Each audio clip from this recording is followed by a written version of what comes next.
Hi, everyone, and welcome as we do a little conversation around some of the texts that will be for the Queen's Appeal on October 20th. It's coming up real soon. My name is Reverend Rob Cook. I'm lecturer and director of outreach programs here at our beloved Queen's College. And along with me is Reverend Dr. Joanne Mercer, who is the boss, the provost of college. So yeah, the Queen's Appeal, and I thought maybe we would start off with just a couple minutes so Joanne can tell us a little bit about the appeal, what it's all about. Thank you, Rob. So, those of you who've been doing the appeal for years know that this is a little different. We have been traditionally doing it in February. Usually it falls around St. Paul's Tide. But we decided, like, that's a very busy time of year after Christmas and before Lent, to move it to the fall after Thanksgiving when hopefully people are in a thankful sort of spirit. It's the beginning of our semester. People think about education, so we thought we'll try that. And the appeal really has several different tasks. I mean, it is an appeal for funds, and we do rely on funds that we get for from the appeal for last, for our programs. In the last few years, that's been going down. So this is sort of important to make some emphasis on. But also more than that, I mean, we want queens to be in front of people's minds, for people to be thinking about queens, to be praying about queens, and to be thinking particularly about their own vocation. I think this is a great Sunday to encourage people to think about how God is calling them and what they could do and how we could help to prepare them, because really, and part of our theme is going to be about service. And we really sort of feel that Queen's College is here to serve our three dioceses and to help them to do the ministry that they are called to do in this particular time and place. So hopefully, as we go through these lessons, you'll see um, what our point is. And then we can help you to make whatever point going to work in your local context. And that's a good segue into the theme of this year's appeal. Really is taken right from the readings, or I might say our reading of a couple of the readings. The theme is who do you think you are? Girding yourself for service. And they really flows out of the Job reading for this week, and also the gospel, Mark 10:35 to 45. And it's Job 38, 1 to 7, but it's really, we're going to be talking about the ending of Job, where God kind of shows up and finally answers Job. So maybe we'll launch in there with Job. And I think more so than the gospel, this is probably where we got the title or the theme for the appeal, which is who do you think you are? Which I think if you were to summarize up God's response to Job in one sentence, is probably what God is saying. Who do you think you are? So, Joanne, what do you think about what the text of Job is saying in particular to this theme of the appeal? Yeah, I mean, I know I say this a lot, but I love this text. I tend to love scripture a lot, but I love this sort of notion. So Job has been waiting for God to respond. Like Job expects that God is going to answer for God's self for what's been going on, and he never loses heart. He doesn't curse God and die, as his wife suggests he does. He continues in conversation and in relationship with God. He's angry, he's frustrated, he's all those things, but he is very expectant that God is going to answer. And so you have this answer, and it is kind of funny, right? Sort of like, God sort of, you can almost see God, like, with like, hands on hips, and like, who do you think you are? Gird yourself up like a man and you answer me. So it's like God has had enough of all of these questions and doubts and things. And I do think that this passage is about the nature of who God is and the nature of who we are in relationship with God. Uh, so we want God to make sense in terms of how our minds work, but that's sort of points out, like that's kind of ridiculous. We can't make sense of anything that God does, how God creates, how the world operates. Yeah, I know there's scientists who can explain some things, but like on a very theological, mystical level, like there's so much out of the realms of what our minds could do. But what we do know is that God doesn't abandon us. God doesn't abandon Job. Job doesn't abandon God. They stay together. So I do think it says something about who we are.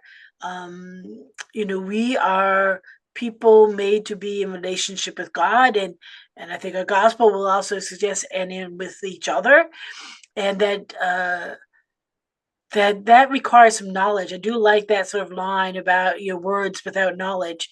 So if we're gonna talk about God, talk to God, it helps for us to have some knowledge, and I think that's where Queen's College comes in, because we're going to encounter people. We're going to encounter people who are struggling with how can God allow all these things to happen? And I remember this cartoon I used to have where it's like two cartoon characters that are one saying to the other, like, I love to be able to ask God, why does God allow all these horrible things to happen in the world? And the other character says, well, why don't you? And there's, well, I'm afraid God will ask me the same question. So, do you know, because we have this sort of sense of, yeah, that God is accountable to us in a certain way. Um, but that is not the nature of our relationship with God. So there's a lot to think about and unpack about our relationship with God. Uh, but I do think that being in relationship with God is core to this passage, and core to what we do as a theological college, understanding what does it mean to be in relationship with God, and we accept God as God and not God as a reflection of ourselves. Yeah, and I think that word knowledge is key, and that in that particular part of Job, where God is addressing Job, that word knowledge and know comes up a lot. And I think, in the Hebrew sense of the word know, it's not know, it's know. Like the knowledge is rooted in the heart, in experience, in relationship, like you were saying. I think it's very important.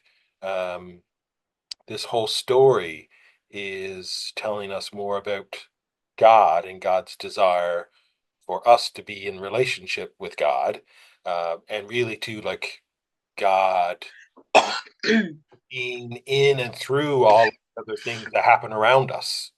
And it's just oftentimes we miss what God is saying and doing in our lives. But that idea that knowledge is not just information, I think that's really, for us here at Queen's, and maybe that's one of the big changing paradigms in theological education in general, is this move away from the idea of, Queen's as a place where we give you all the information, where Queen's is a community now where we learn and explore together about how we live together in relationship with God and relationship with each other. And in all kinds of different ways. I mean, of course, Queens is still a place where you can come and come either, on site, like we we distinguish now between on site and online. So whether you come on site or online, this is a place to come to be prepared for ordained ministry. This is a place to come and study, for your own fulfillment, your own desire to learn and grow, and also for lay people to be prepared for ministry. That's one of the trends now, I think, in across the church, and one of the things we're recognizing here, and that the three bishops are recognizing, and we're moving in a direction towards more lay education, in particular around lay ministers. Excuse me. So, that's another way, like that Queens is responsive to that changing reality on the ground, where lay ministry is something that's kind of we've been talking about lay ministry for an awful long time, and now it's just getting around to get, actually do something serious about it. And I want to point out like the opening line of that Joe passage, because a lot of times people think about vocations or like, well, looking for like the perfect time, or when when my kids are gone, when I'm finished school, when I'm this, when I'm retired, all these things. But God speaks to Job out of the whirlwind. Like it's in the midst of the turmoil of our lives that we need to grow in our relationship with God. So, there is no perfect time. Now is as good a time as any. Please go to our website, check out. Well, and I think too, and this is true, in Job, but in a lot of the stories where when God encounters people, folk, there is almost unequivocally a call that goes along with that.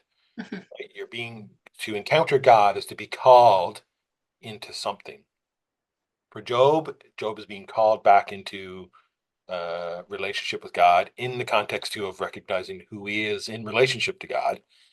But I think that's kind of a trend all the way through Scripture, really. When we encounter God, there is a calling that goes with it. And so, in saying, when you're preaching on these texts and you're putting the question to people, who do you think you are? There's a vocational call that goes with that. And, again, Queen's place where we work that stuff out together in community. Because again, the changing nature of theological education, I would say, and you could correct me if you think I'm wrong, probably 100% of our students are still discerning their call while they're studying. Sweetie, I've been ordained 34 years almost, and I'm still discerning. No, over 34 years. I'm still discerning because your nature of your call grows with you. I mean, we are all created by God and gifted to serve. And recognizing what those gifts are and what ways we might be able to serve is a lifetime process. So, yeah, you don't have to have everything sorted out, and we're not going to sort you out. Well, we'll provide a safe spot for you to discuss it and for you to explore it. Um, and I think that's really what's important, that we recognize that none of us are neither too important or not important enough to have a vocation. We all have one now, and how we're going to live that out and what that is particular, because I do think vocations are particular. We are all called with the particularities of who we are, and our vocations are not the same. And as we're going to move, I guess, out to the gospel, they're not about power or prestige or titles. They're about serving, and we can only serve in the capacities to which we are gifted. Mm. Yeah, that is a good segue into the Gospels. And just to give a little bit of context, I guess, for where we are in this section of Mark, which, and I think if I was to say one of my favorite books of the Old Testament is Job is in my top five, that's for sure. And if I was to say my favorite books in the New Testament, Mark would probably be number one. I love the Gospel of Mark. It's such a no nonsense, fast paced, but like tells such every now and then it slows down and kind of zooms in on a really interesting encounter with Jesus. And I think this is one of those places. But in this particular section of the Gospel of Mark, it's Jesus trying to teach the disciples about what's going to happen to him, that he's going to be, arrested, betrayed, arrested, put on trial. He's going to die, but he's going to come back. So I think this is the third. This scene of James and John coming to Jesus is right after his third prediction of his death. The other two predictions, the disciples just didn't get what he was saying.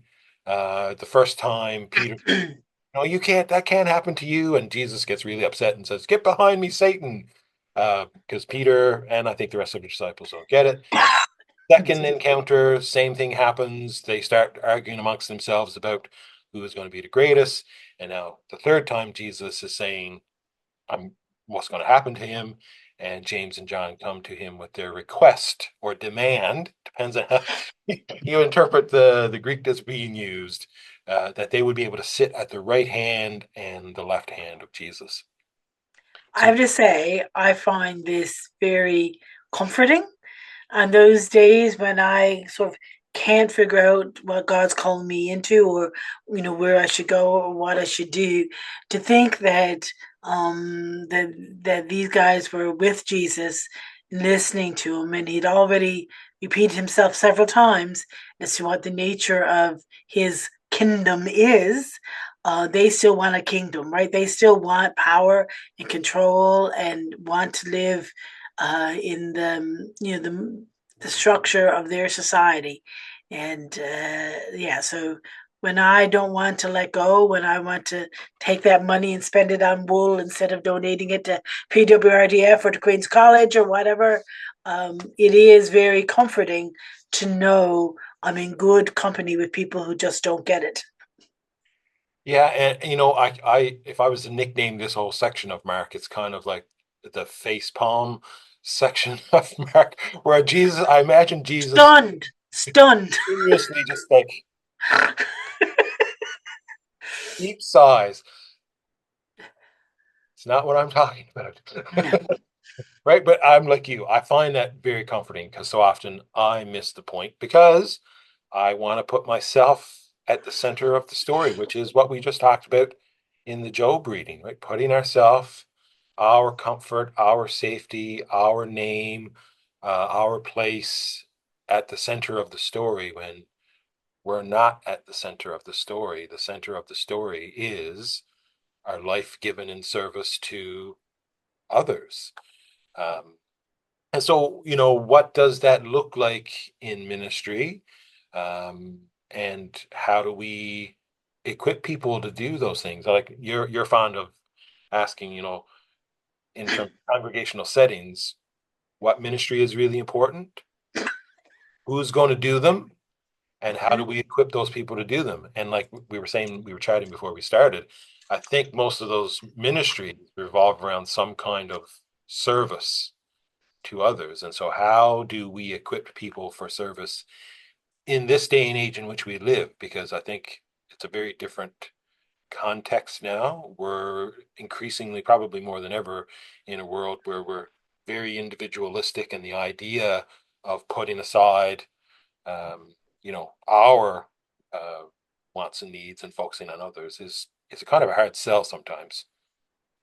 Yes, and not just serving others, but with the knowledge that there is a passion, a suffering that may very well accompany that.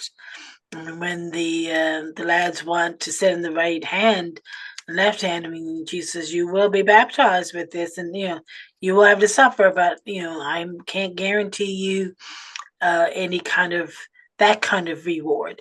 Reward of faith, reward of growing in relationship with God, reward of knowing that you are following in the image of Christ. All those things we can receive, but not the kinds of rewards like Porsches or things like that the world somehow thinks we're supposed to get. And so it's not a naive kind of sell that go and serve and everything will be perfect and your whole life will be perfect. And but that is, we're reminded that that is the crux of who Jesus is.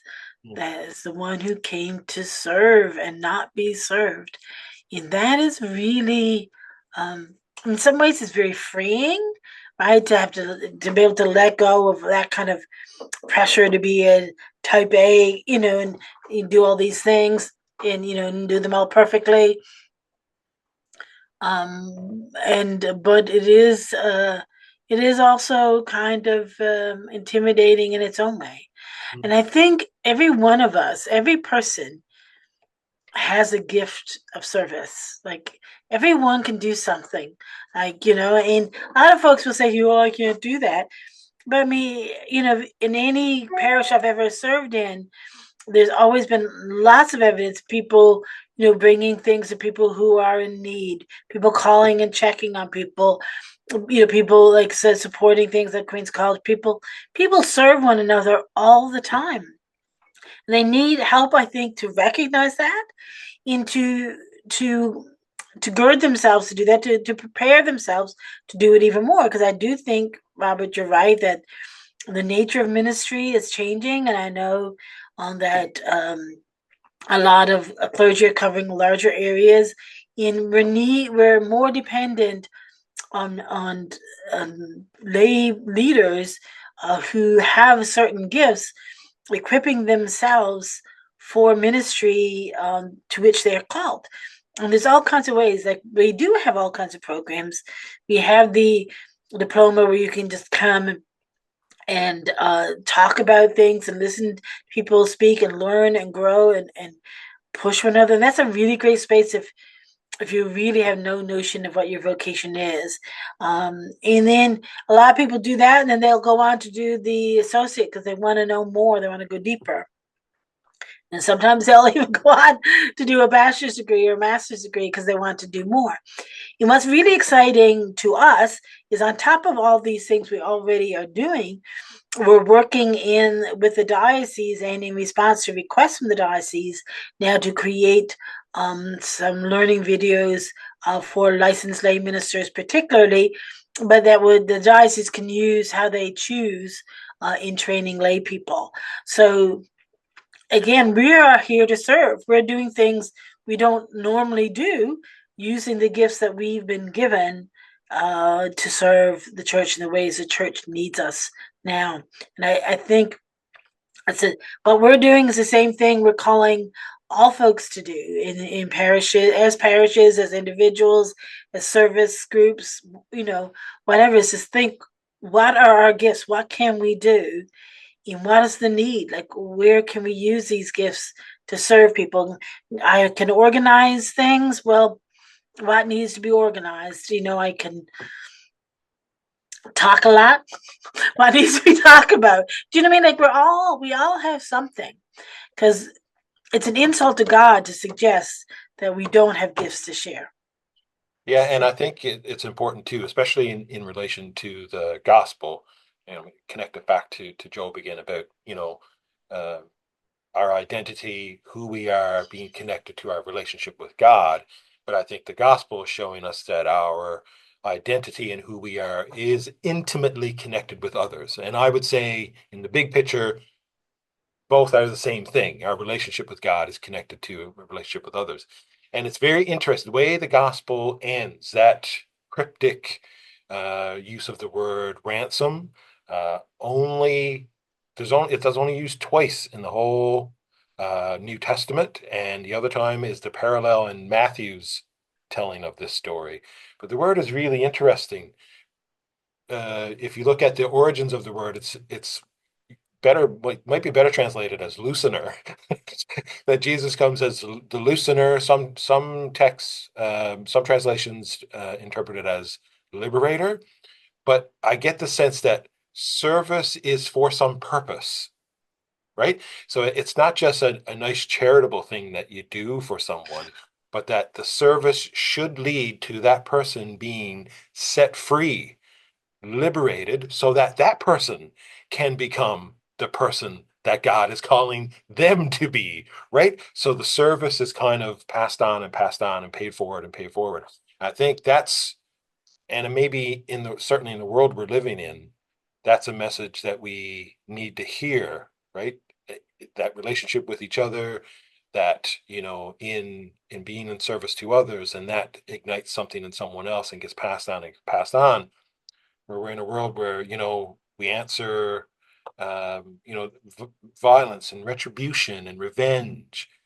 That's not what we're called into. We're called into service to others. And when we do that, good things happen, and God's kingdom, the interconnectedness, the relationship with others can come into fuller fruition, which is really, at the heart of what we're trying to do here at Queen's College. We could go on and on. And on. We've only scratched the surface in these texts, but we do hope that this appeal is not only a time for you to consider Queen's College and how you might financially support Queen's College, but also time to discern vocations at a parish or community level, but also as individuals too, and to take the time to listen to what and where and who God is calling us to be. So hopefully this has been helpful. God bless you as you take part in the Queen's Appeal on October 20th. Take care. Take care. Thank you.